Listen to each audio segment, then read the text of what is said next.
अप्रैल को पहलगांव हमले से जिस कहानी की शुरुआत हुई थी, 7 मई से जिस कहानी में नया मोड़ आया, आज करीब 19 दिन बाद उस कहानी का दी एंड हो गया और आज शाम 5 बजे से सीज फायर, आपको बता दें कि कल शाम से ही सीज फायर लागू हुआ।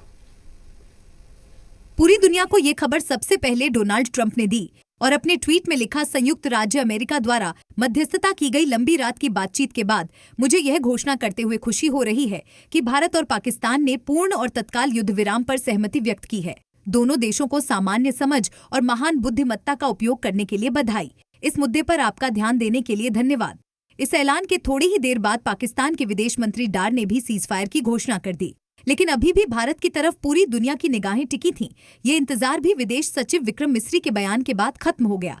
Director General of Military Operations of Pakistan called the Director General of Military Operations of India at 15:35 hours earlier this afternoon. It was agreed between them that both sides would stop all firing and military action on land and in the air and sea with effect from 1700 hours Indian Standard Time today. Instructions have been given on both sides to give effect to this understanding.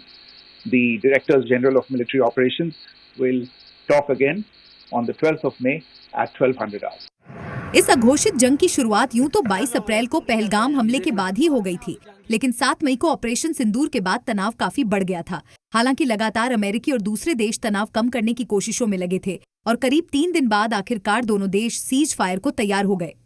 As the Foreign Secretary has said, you're aware there's an understanding that has been reached to stop all military activities at sea, on the air and on the land. And the Indian Navy, Indian Army and the Indian Air Force have been instructed to adhere to this understanding. Pakistan के हमले के बाद भारत के